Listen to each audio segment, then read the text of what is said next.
MP board के कक्षा 9th के विद्यार्थियों, देखिए जिस घड़ी का आपको बेसब्री से इंतज़ार था, इस वीडियो में हिंदी का एक ज़बरदस्त क्वेश्चन पेपर फुल सॉल्यूशन के साथ में यहाँ पर हम देखने वाले हैं।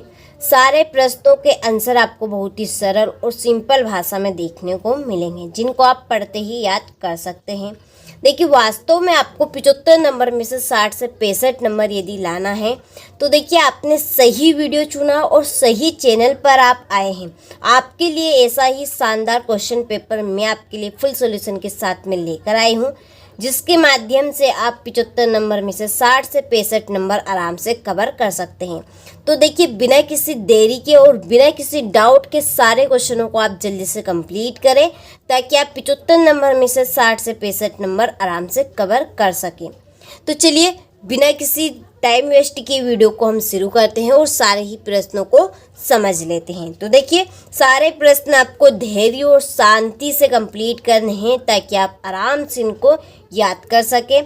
ठीक है, तो चलिए पहले क्वेश्चन की ओर बढ़ते हैं। तो पहला क्वेश्चन है, सही विकल्प का चयन कर लिखिए। तो सही विकल्प आपके सबसे पहले यहाँ पर 6 नंबर के आपसे पूछे जाएंगे। ठीक है, तो देखिए पहला क्वेश्चन है इसका आपका कि द्विगुण व्यंजन है।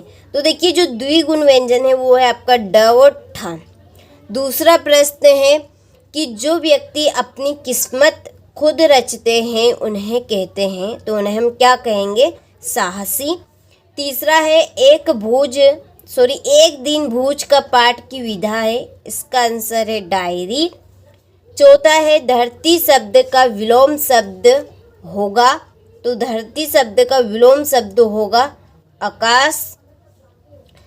पांचवा है दो वर्णों के मेल से उत्पन्न विकार को कहते हैं, तो संधि।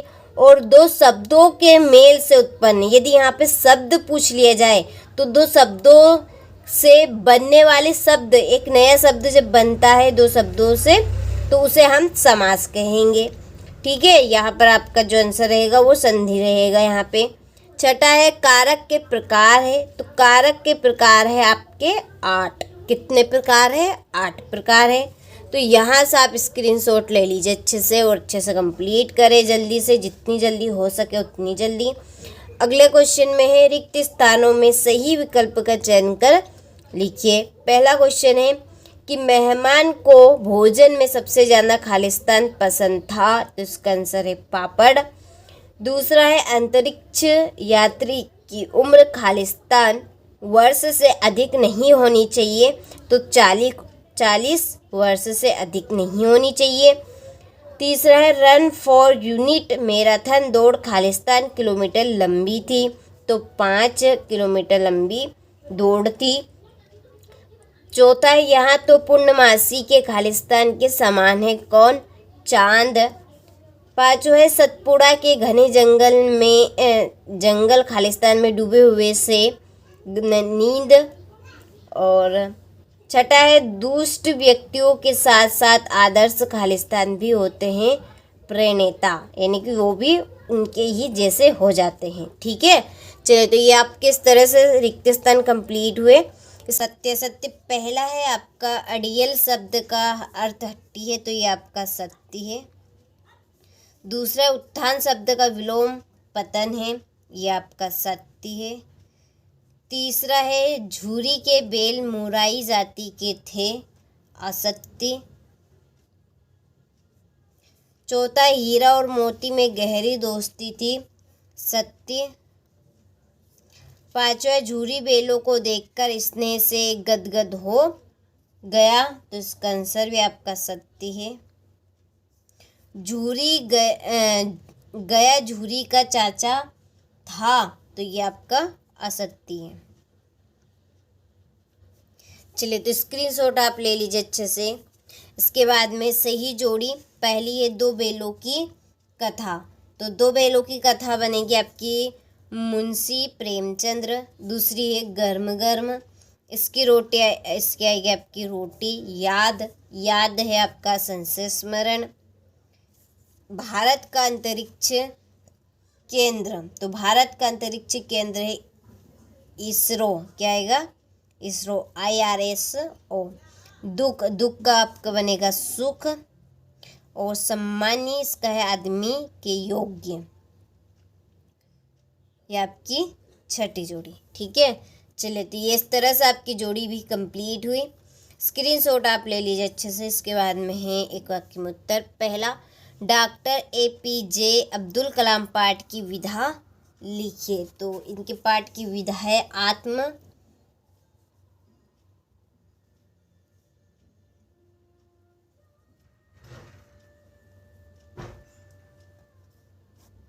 दूसरा है पराकाष्ठ शब्द का क्या अर्थ है। तो किसी बात या गुण की अंतिम सीमा या हद। ठीक है, तो हम यहाँ पर लिखेंगे किसी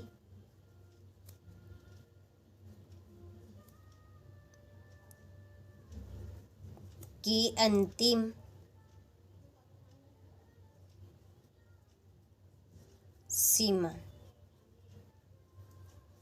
ठीक है, अगला है हेलन केलर ने किन किन भाषाओं का ज्ञान प्राप्त किया था। तो इसका आंसर है आपका अंग्रेजी,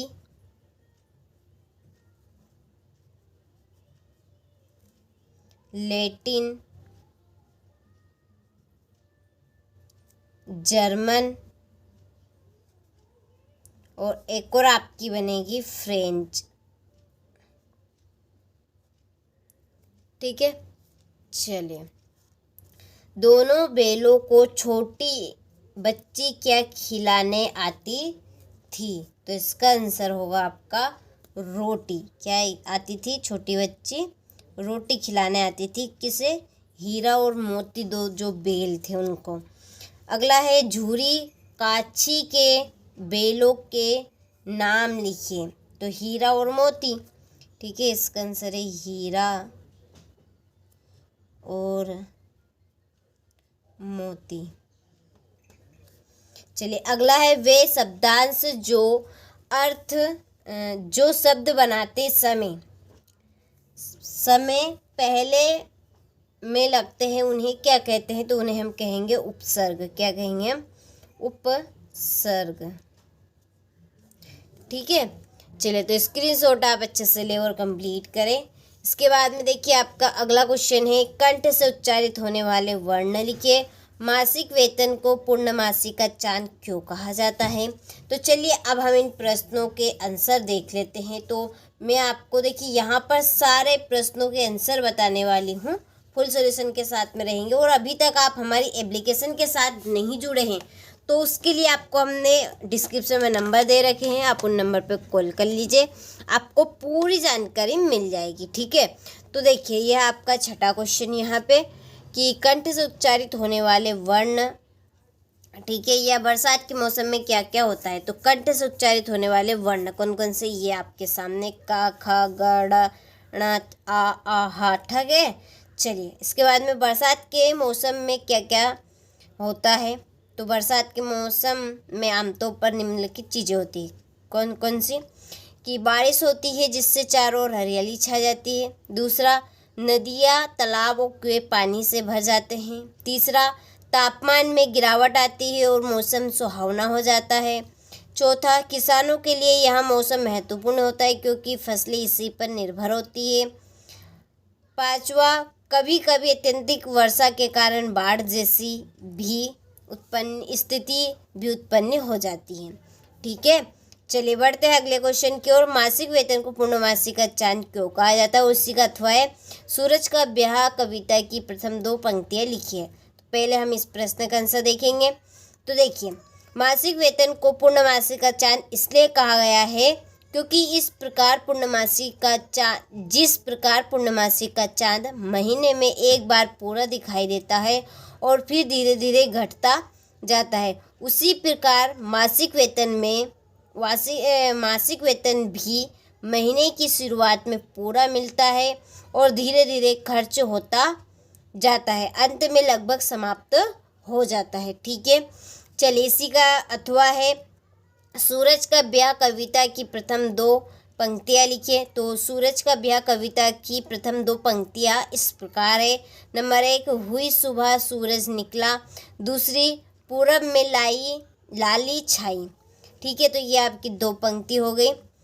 अगला क्वेश्चन है 8वां, कबीर के भाव सौंदर्य की विशेषता। इसी का अथवा है हिंदी साहित्य में उसका स्थान बताना है। तो देखिए, कबीर के सौंदर्य की 2 विशेषता या हिंदी साहित्य में उसका स्थान निम्नलिखित है। तो ये आपकी विशेषता हो गई। तो स्क्रीनशॉट ले लीजिए और जितनी जल्दी हो सके उतनी जल्दी सारे क्वेश्चनों को कवर करें ताकि आप अच्छे से अच्छे नंबर प्राप्त कर सकें। और कबीर की 2 रचनाएं और हिंदी साहित्य में उनका स्थान। ठीक है, तो ये आपका आंसर।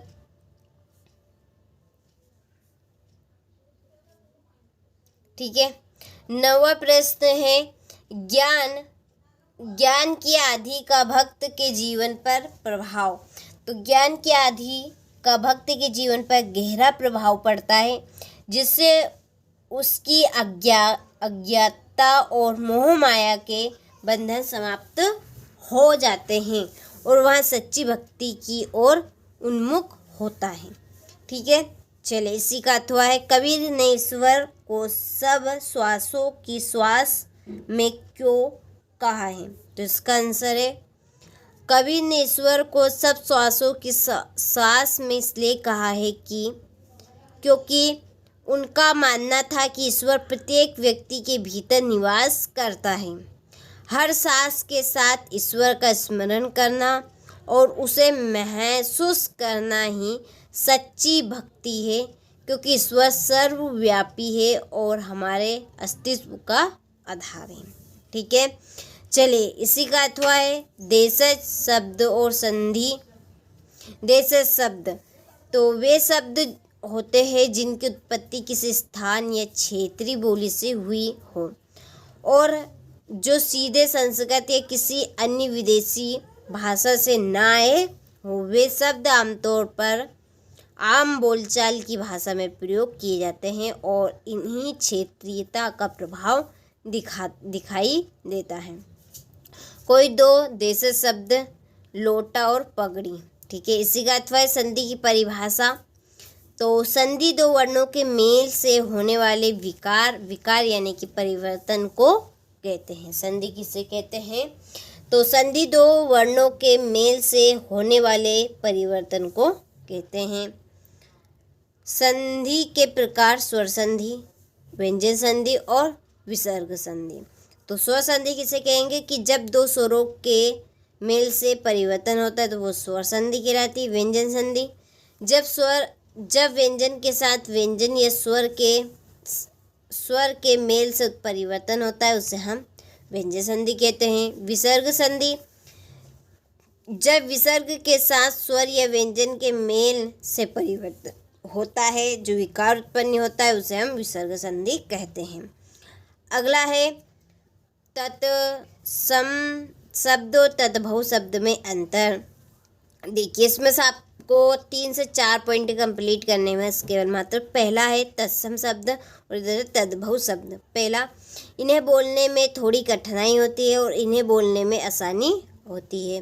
दूसरा, लेखन करते हम व व्यवहारिक में हम इन शब्दों का प्रयोग हम कम करते हैं, जैसे घृत।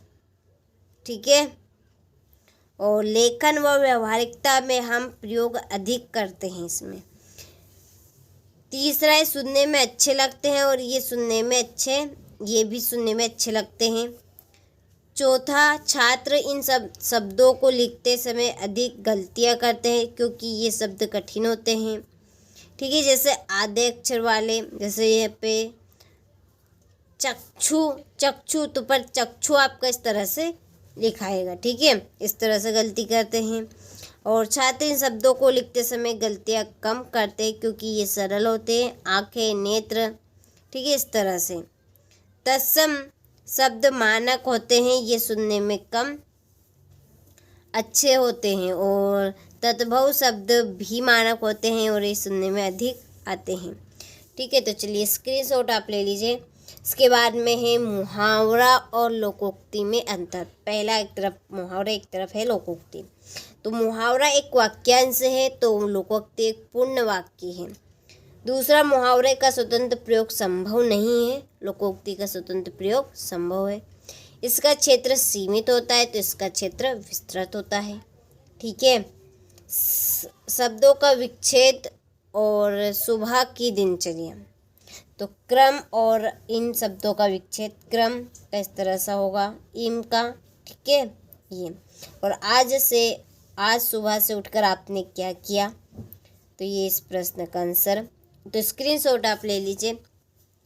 13वां, जल के भीतर से वृद्धि मछली ने सभी जीव जंतुओं से क्या कहा है।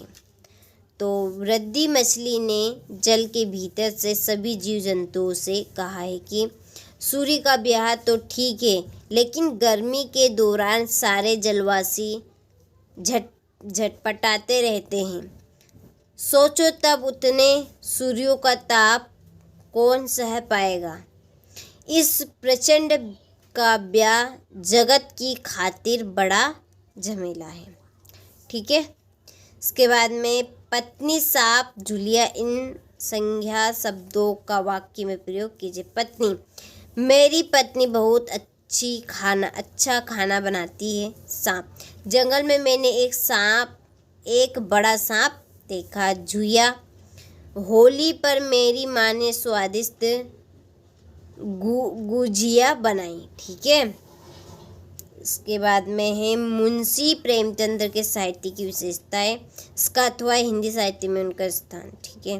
तो यहाँ से आप स्क्रीनशॉट ले लीजिए।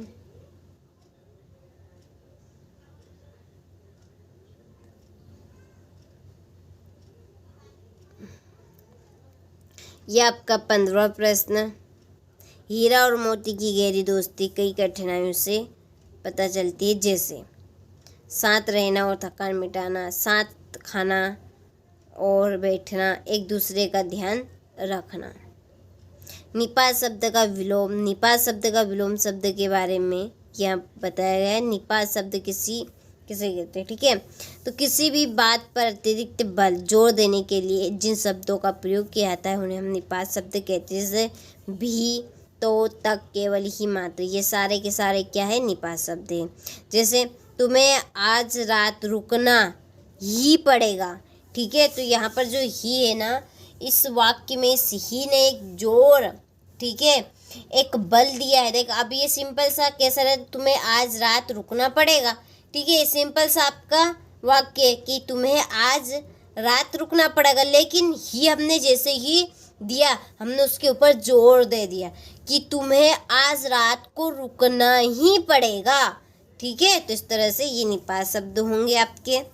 विलोम शब्द किसे कहेंगे, तो विलोम शब्द वे शब्द होते हैं जो किसी शब्द का विपरीत या उल्टा अर्थ बताते हैं। जैसे कि रात का विलोम दिन, रात का उल्टा क्या बनेगा, दिन। सुख का दुख और अंदर का बाहर, ठीक है। चलिए 17वां प्रश्न, गोलबन के पास जनसंपर्क की गाड़ी क्या ऐलान कर रही थी, ठीक है। तो यहाँ से आप स्क्रीनशॉट लें।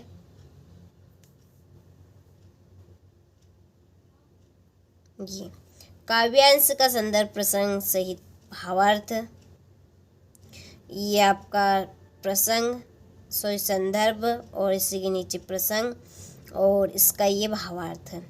देखिए अगला वाक्यांश ये है, इसका ये प्रसंग हो गया और संदर्भ और ये आपका भावार्थ, ठीक है। 21वें प्रश्न में अपठित गद्यांश, ये और इस अपठित गद्यांश के ये क्वेश्चन है। उपरोक्त गद्यांश का उचित शीर्षक स्वच्छता का महत्व है। बाह्य स्वच्छता का प्रभाव किस पर पड़ता है, तो बाह्य स्वच्छता का प्रभाव हमारे आंतरिक स्वच्छता पर भी पड़ता है। आंतरिक स्वच्छता कैसे प्राप्त होती है, आंतरिक स्वच्छता सदाचार, नैतिक मूल्य, सद्विचार एवं अच्छी संगति से प्राप्त होती है। जीवन की मूल आवश्यकताओं में क्या शामिल है, तो जीवन की मूल आवश्यकताओं में स्वच्छता शामिल है। बधाई पत्र या अवकाश हेतु आवेदन पत्र, तो यह आपका आवेदन पत्र। 3 दिवस के अवकाश है तो आपने विद्यालय के प्राचार्य को आवेदन पत्र लिखिए। सविनय निवेदन है कि मैं यहाँ पे आपका नाम, कक्षा लिखना है, का छात्र कौन है, आप छात्रा है कि छात्रिका है, और मुझे अवकाश किसके कारण देना है, जैसे आवश्यक बीमारी, कार्य, बीमार हो गए हैं आप के कारण इस दिनांक तक 3 दिनों का अवकाश चाहिए। तो अतः आपसे निवेदन है कि मुझे 3 दिन का अवकाश प्रदान करने की कृपा करें। तो इस अवधि के दौरान मुझे हुई पढ़ाई की क्षतिपूर्ति मैं स्वयं कर लूँगी। आपकी अति कृपा होगी। धन्यवाद। और आपका आज्ञाकारी जो भी है, विद्यालय में मेरा पहला दिन, इस पे आपका निबंध है। ये रूपरेखा हो गई, फिर यहाँ से आपका ये निबंध हो गया। ठीक है, चलिए।